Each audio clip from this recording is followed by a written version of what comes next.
Hello friends, radio Dwarka में आपका बहुत बहुत स्वागत है। समंदर की गहराई से जिसकी दोस्ती हो, तूफानों की आहट में जिसकी मस्ती हो, ना हार माने हो कभी वक्त से, वो है commander CP Sharma ji. CP Sharma ji, आपका बहुत बहुत स्वागत है। धन्यवाद जी, आपके दर्शकों को भी मेरी तरफ से नमस्कार। सर ने इंडियन नेवी में काम किया है और वहां से रिटायरमेंट के बाद मर्चेंट नेवी ज्वाइन करी और अब वो अपनी ट्रैवल एजेंसी चलाते हैं। तो सर, ये इंडियन नेवी से मर्चेंट नेवी और फिर अपनी आपकी ट्रैवल एजेंसी, तो अमूमन हमारे प्रोग्राम का नाम है रिटायरमेंट के बाद, लेकिन हम आपसे जानना चाहेंगे कि रिटायरमेंट से पहले का सफर आपका कैसा रहा और कोई खास याद आपकी? असूलन जिस तरह देखा जाए तो एक तरह से तीसरी बार शायद मैं रिटायर हो रहा हूँ। पहले नेवी से गए, फिर मर्चेंट नेवी, फिर ट्रैवल अभी भी कर रहे हैं, मतलब उतने स्पीड से नहीं पर फिर भी काफी हम अपना ट्रैवल का काम कर रहे हैं। तो हर जर्नी इंटरेस्टिंग रही, गवर्नमेंट से लेके पब्लिक सेक्टर से प्राइवेट सेक्टर। तो आई थिंक बहुत बढ़िया जर्नी रही है, जिसके लिए मैं मतलब हर मोड़ पर बहुत बढ़िया समय रहा है। और हम अपने दर्शकगण को बताना चाहेंगे कि इन्होंने 70 देशों की यात्रा करी है, 70।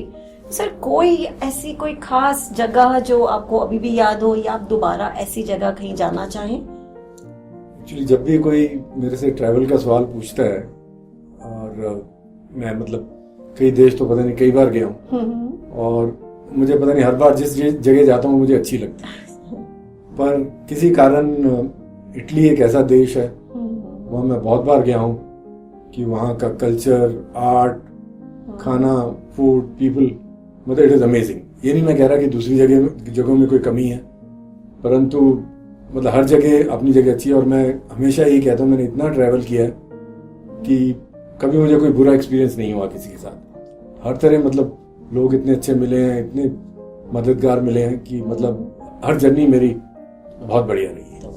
रोम was not built in a day. तो आपने ये रिटायरमेंट का आपने कब प्लान किया कि आप कब रिटायर होंगे, या आपने अचानक ही ये फैसला ले लिया? देखा जाए मतलब मैं बहुत अच्छा कर रहा था, मतलब और नेशनल डिफेंस एकेडमी से पास आउट हूँ, मिलिट्री स्कूल की पढ़ाई की है, और उस उम्र पर मैं सर्विसेज में भी बहुत अच्छा कर रहा था। बस एक दिमाग में धुर थी कि छोड़ना है, क्यों छोड़ना है ये पता नहीं।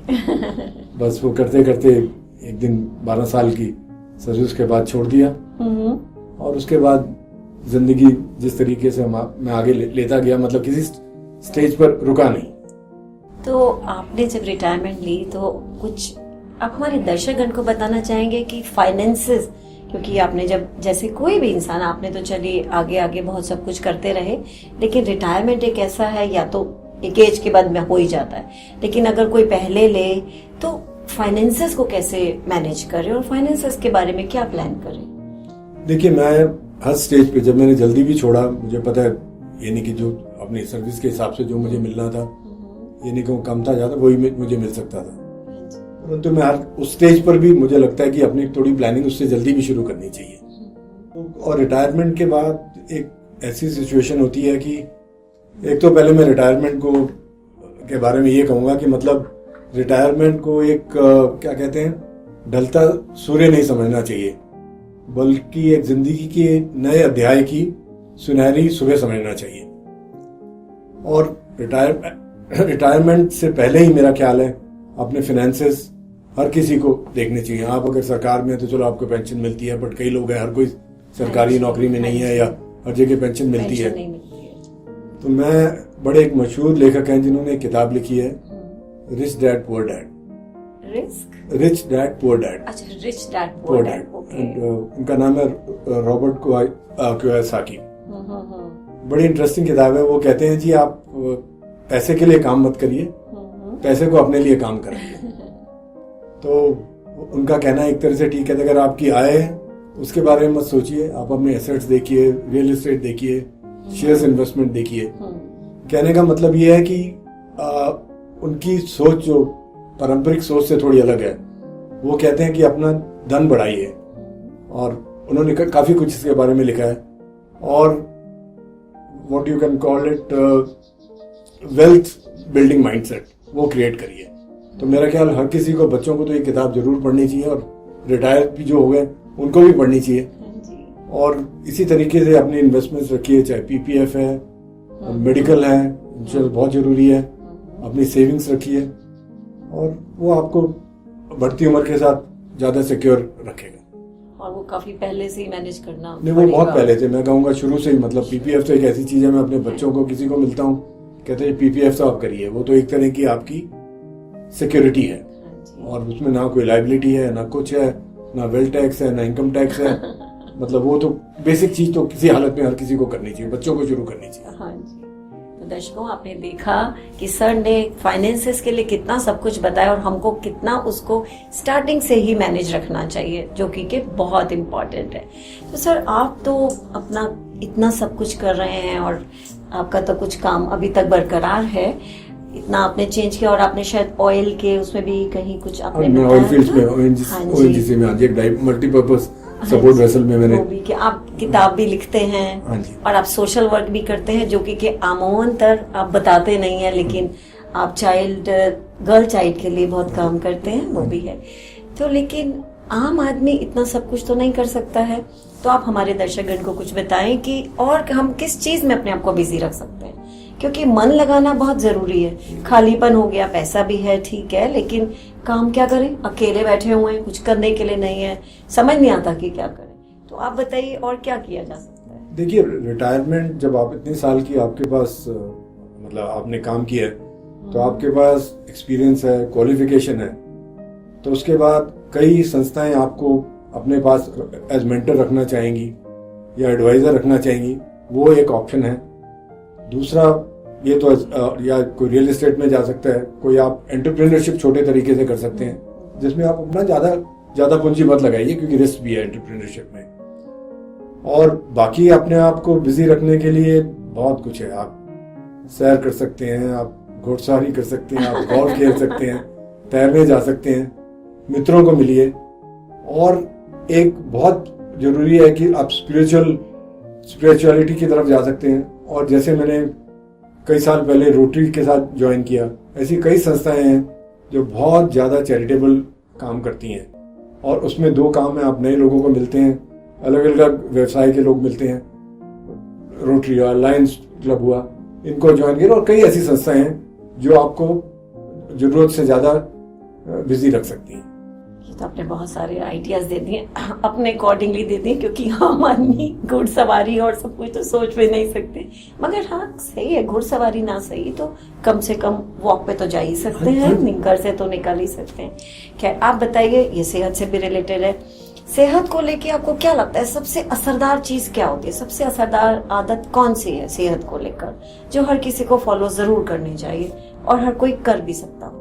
देखिए, हर कोई कहता है जी हेल्थ इज वेल्थ, और हर्ट किसी को पता है, पर कई लोग हम सुस्ती कर लेते हैं। पर मेरे हिसाब से हर सुबह कम से कम 40-45 मिनट आपको सैर करनी चाहिए, go for a morning walk. और आप किसी भी अच्छे कार्डियोलॉजिस्ट से मिलिए, वो कहते हैं कम से कम हफ्ते में 5 दिन आपको ये करना चाहिए।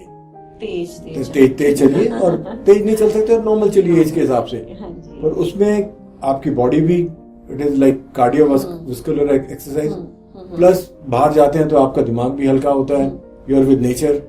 ये तो एक बेसिक चीज है जो मेरे ख्याल से हर किसी को करनी चाहिए। और योगा है, योगा भी कोई ऐसा स्ट्रेसफुल वो नहीं है। ये दो चीजें तो मेरे ख्याल बेसिक हर किसी को अपनी सेहत के लिए करनी चाहिए। पर अक्सर यही होता है, सबको पता ये होता है, ये करना चाहिए, लेकिन करते नहीं है, पता नहीं क्यों अपने आप को विड्रॉ कर लेते हैं। मैंने कई लोग देखे एक एज के बाद कि अरे क्या करना है, अरे क्या करना है, ये बड़ी कॉमन सा फ्रेज हो गया है। इसको ओवरकम कैसे करें, क्या करें ऐसा कि हर आदमी के अंदर ये जज्बा पैदा हो जाए कि नहीं, हमें करना है, अपनी सेहत का ध्यान रखना है, घर से निकलना है। देखिए, मतलब आज देखा जाए तो आज मन की बात करें या मेंटल इलनेस तो बहुत बड़ी इशू है। मतलब बच्चों में है तो बुजुर्गों में और ज्यादा हो जाती है, क्यों, अकेलापन। पर इसमें मैं तो सिर्फ यही कहूंगा कि आप ये सोचिए कि आपको अपने दुख और अपने शरीर का ख्याल खुद रखना है। आप ये सोचेंगे कि बच्चे ख्याल रखेंगे, कोई और रखेगा, बहुत मुश्किल है। वो सेल्फ मोटिवेशन है। आप घर से निकलेंगे तो आपको पता चलेगा दुनिया घर से भी बहुत कुछ है घर के बाद। तो मेरे हिसाब से वही मोटिवेशन का हो या मैं राय दे सकता हूँ कि अपने आप को चाहे सजा समझिए या जो समझिए, पर घर से निकलना और एक्सरसाइज करना बहुत जरूरी है। बहुत जरूरी है। तो अपने कमांडर साहब सेहत को लेके बताया, मन को लेके बताया और अपने फाइनेंसेस के लिए बताया, और आपने अपने भी एक्सपीरियंसेस शेयर किए, इसके लिए बहुत बहुत धन्यवाद।